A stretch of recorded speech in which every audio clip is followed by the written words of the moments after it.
हमारे ब्रज में या पहले जो साधु संत महात्मा थे वो एक नियम बना के रखते थे कि भगवान को बाहर की वस्तु का भोग नहीं लगेगा। क्यों रखते थे? इसीलिए रखते थे। हमें हमारे बचपन की बात याद है, जब हम 12-13 साल के थे, जब हम लीला में रहते थे, तो जब भी कोई ऐसी लीला होती थी तो बोले नहीं, घर से भोग बना के लाओगे, बाजार का भोग नहीं लगेगा। कौन बना रहा है, कौन खा रहा है? आप लोगों ने देखा होगा कई जगह भोजन में थूक रहे हैं लोग, देखा है कि नहीं वीडियो आप लोगों ने? हैं? और जूस में तो कुछ और भी बढ़कर कर रहे हैं लोग। सोचो मेंटलिटी कितनी घटिया होगी। वो कौन सी ऐसी मेंटलिटी जो इतना गिरा देती है मनुष्य को? थूकना, मूत्र विसर्जन करना, वो भी खाने पीने की चीजों में। इतना किसी के पीछे। हमने सब्जियों पे थूकते हुए देखा है वीडियो, हमने फ्रूट्स पे लोग थूक रहे हैं। What is this? ये है क्या?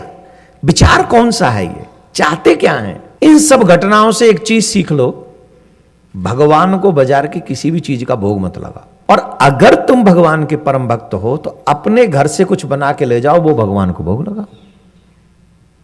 एक लड्डू ही बना लो, एक पेड़ा बना लो, 500 मत बनाओ, इट्स ओके। एक लड्डू बना के ठाकुर जी को भोग लगा दो और ठाकुर जी एक लड्डू में ज्यादा प्रसन्न हो जाएगा, बजाय वो 1 किलो वो बाजार से उठा लाए, उस बाजार का पता ही नहीं कि वो बनाया किसने।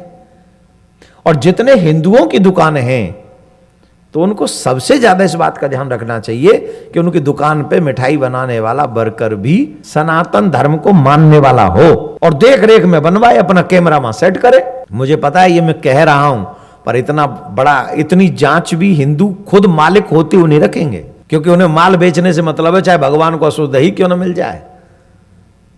अरे शर्म करो, कुछ तो शर्म करो। अपने भगवान के प्रति, धर्म के प्रति थोड़े सचेत रहो। लोगों का धर्म बचा रहे ऐसी चेष्टा तो हमको करना चाहिए। और कई तो सेकुलर, इस लेवल के सेकुलर हैं, वो कहते it's okay, it's a mistake. तेरे मुंह दूं खींच के 5-7 पापी कहीं के, तू खा ले जा, मर जा। It's not mistake.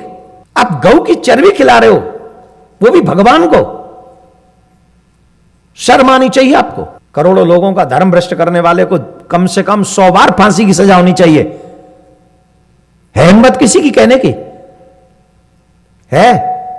बन के बैठे रहो सेकुलर, बनो सेकुलर। सुनो और यहां रखो, यहां और फिर यहां। किसको कहते हैं धर्म? कैसे करनी चाहिए धर्म की रक्षा? विदुर नीति में विदुर जी ने कहा है, एक सदस्य को देकर अगर परिवार की रक्षा होती हो तो एक सदस्य का त्याग कर देना चाहिए, परिवार की रक्षा करनी चाहिए। एक परिवार के त्याग करने से अगर एक गांव की रक्षा होती हो तो एक परिवार का त्याग कर देना चाहिए। एक गांव के त्याग करने से एक डिस्ट्रिक्ट की रक्षा होती हो तो एक गांव की त्याग कर देना चाहिए।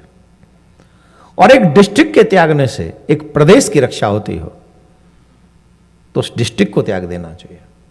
एक प्रदेश को त्याग कर पूरे देश की सुरक्षा होती हो तो उस प्रदेश का त्याग कर देना चाहिए।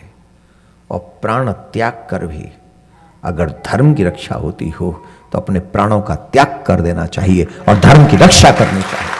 प्राण त्याग कर भी अगर धर्म की रक्षा होती हो तो धर्म की रक्षा करनी चाहिए। नाउडेज सेकुलर हिंदू इस बात को जवाब दें कि आप धर्म की रक्षा करने के लिए तैयार हो? No one can wants. कोई नहीं चाहता कि धर्म की रक्षा। सब क्या चाहते हैं? मेरी रक्षा हो। अगर यही बात मेरे पूर्वजों ने सोच ली होती तो आज तुम स्वतंत्र देश के नागरिक नहीं होते। तुम स्वतंत्र देश के नागरिक इसलिए हुए क्योंकि जो मैंने कहा है उन्होंने वो किया था। अपने प्राण दिए, अपने देश, अपने धर्म के लिए दिए, तब आप और हम आजाद हैं, आप और हम स्वतंत्र हैं। मैं आपके प्राण नहीं मांग रहा कि प्राण दो और धर्म की रक्षा करो, लेकिन जागृत हो जाओ, जगो और अपने धर्म की रक्षा करो, अपने संस्कारों की रक्षा करो, अपने आने वाले बच्चों को बचाओ। इसके लिए तो तुम्हें तैयार होना पड़ेगा, इसके लिए तो तुम्हें जागना पड़ेगा। अगर तुम इसके लिए भी नहीं जागे तो तुम्हें संसार में सनातनी बनकर रहने का अधिकार नहीं है। फिर तो तुम्हें रहने भी नहीं दिया जाएगा सनातनी। और 10-15 साल रुक जाओ, या तो सर पे कुछ और होगा या फिर गले में कुछ और, तुम सनातनी नहीं रह पाओगे। राधे राधे बोलना पड़ेगा।